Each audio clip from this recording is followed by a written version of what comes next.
कुव्वत फिक्र अमल पहले फना होती है, तब किसी कौम के शौकत पे जवाल आता है।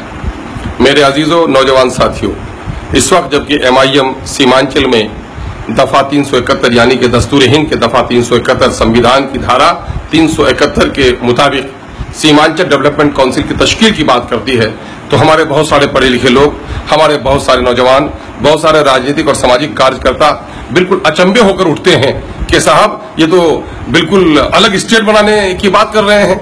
उनको पता नहीं है कि हिंदुस्तान दस्तूर हिंद के दफा 371 के तहत हमारे बुजुर्गों ने जिन्होंने दस्तूर साजी करी, उन लोगों ने इस बात की गुंजाइश रखी कि हिंदुस्तान के मरकज पे हो या रियासत पे हो, हमें से ईमानदार लोग नहीं होंगे जो राम राज को स्थापित करेंगे, या बेईमान लोग भी बैठेंगे जिसकी वजह से किसी खित्ते, किसी इलाके और किसी जाति को ये लोग कमजोर करने की कोशिश करेंगे। चुनांचे देखेंगे कि आजादी के वक्त सीमांचल की यह पट्टी सबसे खुशहाल पट्टी थी, लेकिन आजादी के इन 70-71 सालों के बाद बिहार के दूसरे हिस्से में तरक्की हुई, लेकिन सीमांचल का हिस्सा गरीब हो गया, पसमानदा हो गया, जलील व खार होकर रह गया।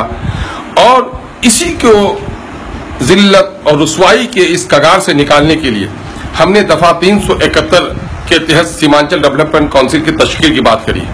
आपके इल्म में हो कि हरियाणा, जिसका एक इलाका है मेवात, दफा 371 के तहत उनको खुसूसी मुराद हासिल है।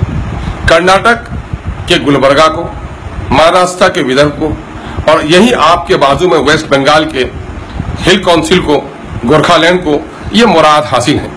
हमारे लोगों को इसकी खबर नहीं है कि ये लड़ाई का एक जरिया हो सकता है। एक MLA, एक MP, एक कॉलेज, एक पुल बड़ा सा बना दे तो कई सालों तक उनका तस्करा करते हैं आप, लेकिन सीमांचल में एक दो नहीं, आज हजारों सड़कों की जरूरत है, हजारों तालीमी इदारों की जरूरत है। और ऐसी सूरत हाल में हमारा कोई एक MLA और MP हमारे इन मसाइल का हल नहीं कर सकता। मसाइल का हल यही है कि सीमांचल डेवलपमेंट काउंसिल की तश्कील अमल में आए। नीतीश कुमार जी कहते हैं कि बिहार को विशेष राज्य का दर्जा दो, जाहिर है दस्तूर हिंद में उसकी गुंजाइश है।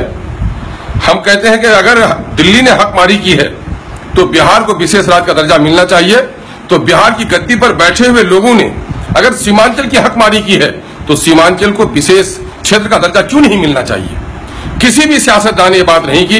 हम बड़े ममनून और मशकूर हैं जनाब असदुद्दीन अवैसी साहब की, आप बैरिस्टर हैं, कानून की अच्छी मालूमात है, यही वजह है कि सांसद रत्न के एजाज से आपको नवाजा गया है। और जब पहली बार आए वो और इस इलाके के खत्तो-खाल को देखा, यहाँ के मसाइल को करीब से समझा और आदाद व शुमार की रोशनी में इस इलाके की बदहाली का जायजा जब उसके सामने पेश किया गया तो उसने कहा कि सीमांचल की तरक्की उस वक्त तक मुमकिन नहीं है जब तक दस्तूर हिंद के दफा 371 के तहत सीमांचल डेवलपमेंट काउंसिल तश्कील न दे दिया जाए। सीमांचल डेवलपमेंट काउंसिल के तश्कील के अमल में आने बाद इस इलाके को आर्थिक सहायता भी मिलेगी, यहाँ के पढ़े लिखे नौजवानों को रोजगार में हिस्सेदारी भी मिलेगी, यहाँ के किसानों को आबपाशी के लिए मुफ्त में बिजली भी मिलेगी, यहाँ पर कल कारखाना लगाने वालों को वहां पर टैक्स रिबेट भी मिलेगा।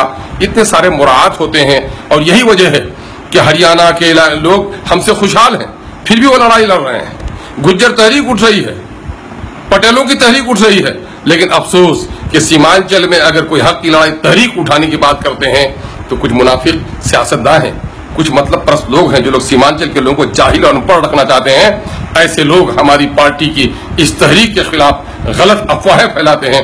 बहरहाल गम नहीं है, मीर जाफर के बच्चे हम ऐसे जमाने में रहे हैं, लेकिन मुल्क को आजादी मिली है। मीर जाफर के जो लोग आज काम कर रहे हैं वो काम करते रहे। मुझे अटल विश्वास है कि सीमांचल को स्पेशल दर्जा मिलेगा और सीमांचल डेवलपमेंट काउंसिल की तश्कील का अमल में आना यकीनी है, चूंकि इस तहरीक को अब लोग समझने लगे।